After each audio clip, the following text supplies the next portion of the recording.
Nous allons commencer notre apprentissage des affichages par les options qui sont disponibles et qui peuvent affecter globalement les vues dans lesquelles vous vous trouvez. Pour cela, nous allons examiner une liste qui a beaucoup plus d'enregistrements parce que ce sera peut-être plus facile de percevoir les effets ou les conséquences des manipulations que nous allons faire. Donc, nous allons venir plutôt sur démo liste de tâches qui est ici parce qu'elle comporte un nombre un peu plus important d'enregistrements.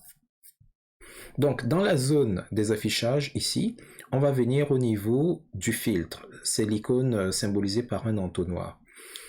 Lorsque vous cliquez sur cette icône, le système va analyser les colonnes ou les champs que vous avez dans votre liste et en fonction des données qui sont là, il va vous proposer des options de filtre. Le filtre, c'est une manière de limiter le nombre d'enregistrements qu'on veut voir. On veut les limiter parce qu'on voudrait que les enregistrements que nous allons voir correspondent à certains critères, qu'ils soient en adéquation avec certains marqueurs, avec certains critères qu'on va déterminer. Donc pour voir de quoi il est question, si je clique dessus, sur filtrer, il analyse, et là maintenant, il va me proposer des options pour limiter ce que je vois, parce que n'oubliez pas, je suis dans la vue qui s'appelle tous les éléments, dont je vois l'ensemble de mes données, mais supposons que je ne sois pas intéressé à voir toutes les données. Donc ici, il me propose de filtrer mes enregistrements par date de début, par date de fin, et vous allez constater que date de début, c'est un champ de ma liste, date de fin également. Par durée, j'ai un champ ici qui s'appelle durée. Par titre, j'ai un champ ici qui s'appelle titre, ainsi de suite. Lorsqu'il y a beaucoup trop d'éléments pour une colonne en particulier, vous avez un lien ici qui s'appelle afficher tout. Donc si je veux voir toutes les options de durée qui sont représentées dans mon tableau, je peux cliquer sur afficher tout ici et j'ai une liste un peu plus exhaustive. Autre fait à remarquer, les options de filtre qui sont ici, pour la plupart, ce sont des cases à cocher. Quand vous voyez une case à cocher, contrairement à des boutons de sélection ou des boutons radio, ça veut dire que vous pouvez sélectionner plusieurs choses en même temps. Alors de manière pratique, si par exemple au niveau des durées, on lui demande de nous afficher toutes les tâches dont la durée est de 0 jours, on clique ici, vous allez voir qu'il va effacer les autres. En fait, il ne les efface pas, il ne les fait pas disparaître de votre liste, mais il les masque, c'est plutôt ce qu'on devrait dire, pour ne laisser afficher que les tâches ou les enregistrements qui correspondent à ce critère-ci très spécifiquement. Si je veux plutôt toutes les tâches qui font 5 jours, je peux cocher ici et il va faire pareil. Si je veux les tâches qui font 0 jours et 5 jours, je coche les deux et il va m'afficher les enregistrements qui correspondent aux deux. Sachez par ailleurs que lorsque vous activez des filtres en particulier, au-dessus de votre liste, ici là dans la partie centrale, vous allez voir en quoi consiste le filtre.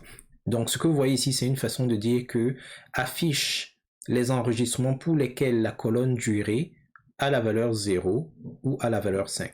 Donc si vous ne voulez plus voir par exemple dans ce cas-ci les tâches qui font 0 jours, vous pouvez effacer ce paramètre du filtre à cet endroit, juste en dessous du nom de votre liste, où vous auriez pu le faire ici à l'intérieur.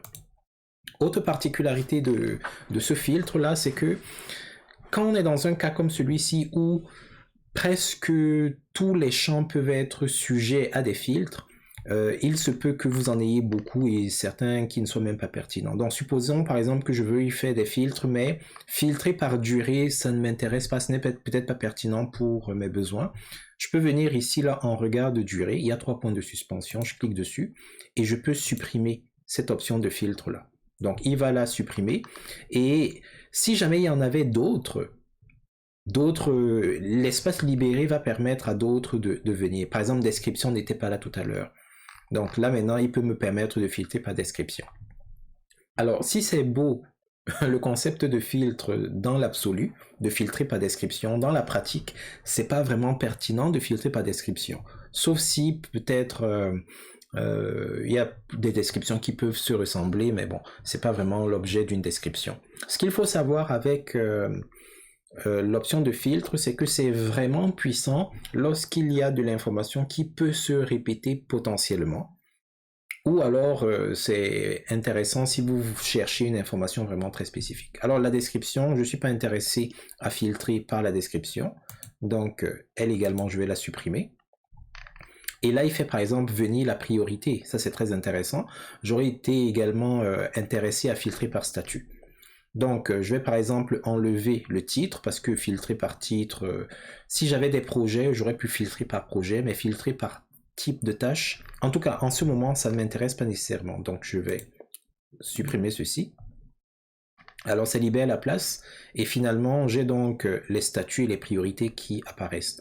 Donc, je peux décider de filtrer les projets par priorité et de voir, par exemple, quelles sont les tâches ou les projets dont la priorité est haute. Je peux filtrer par statut, voir uniquement les tâches à faire ou voir uniquement les tâches en cours. Et je peux mix and matcher, comme on a vu tantôt. Donc, je peux voir ceux qui sont à priorité haute et qui sont à faire, par exemple, ou qui sont en cours.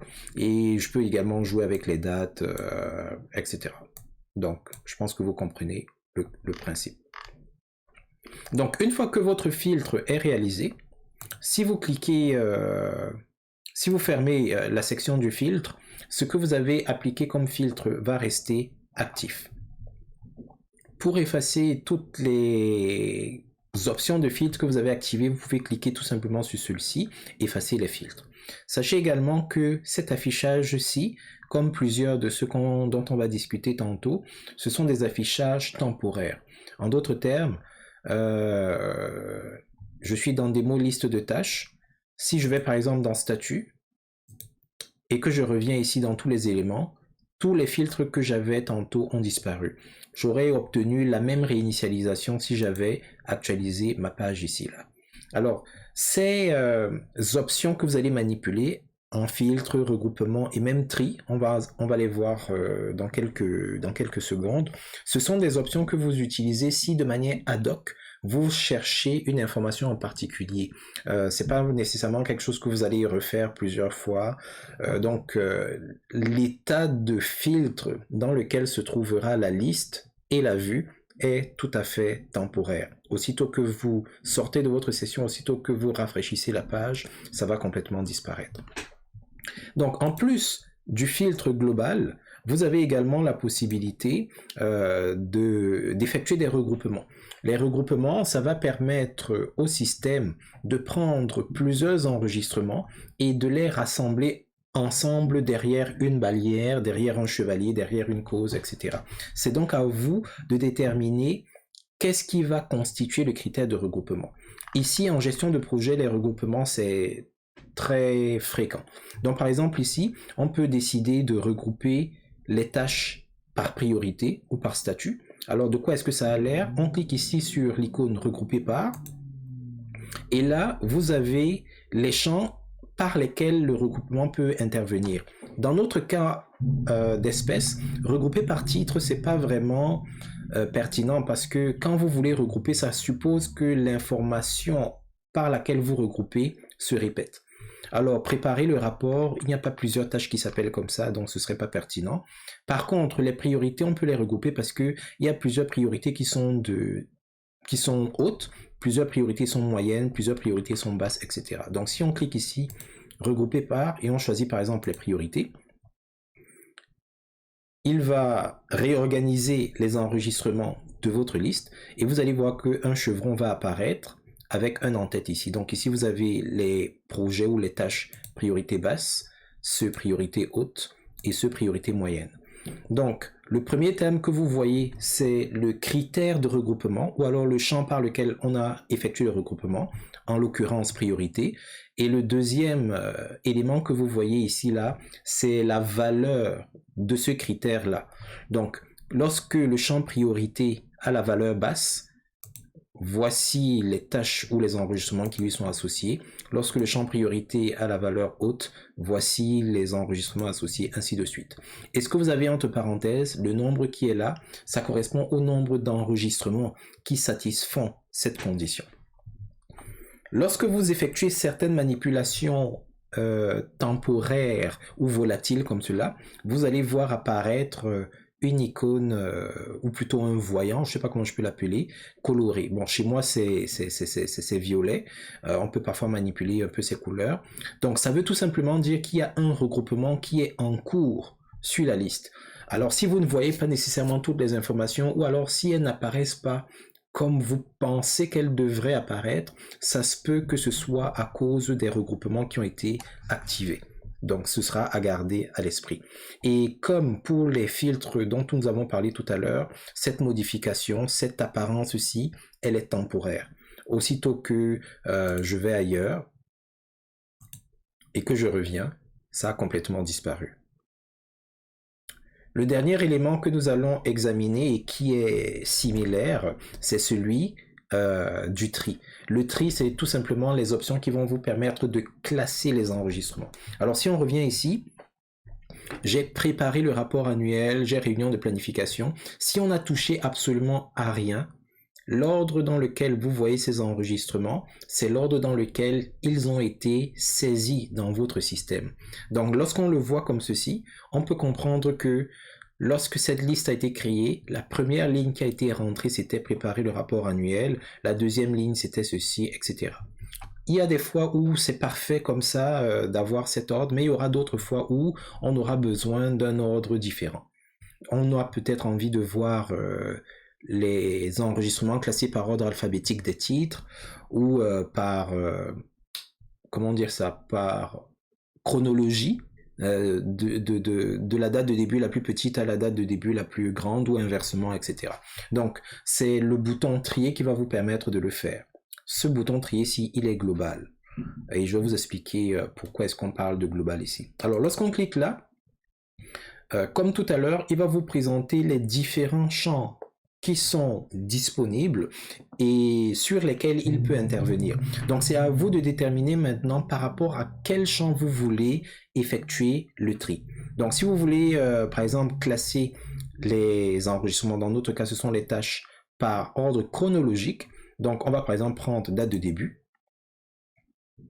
Et par défaut, quand vous prenez une option, il va prendre du plus petit au plus grand ou bien par ordre alphabétique.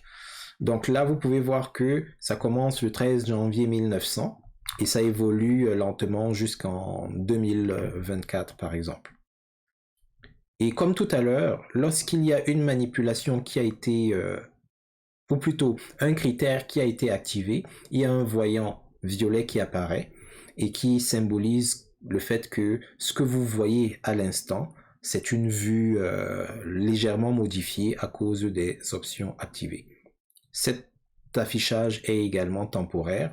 Aussitôt que vous actualisez votre page, bon là ça n'a pas marché avec la cache et tout ça, mais dès que vous rafraîchissez, sortez de la session ou peu importe, vous revenez à l'état de base.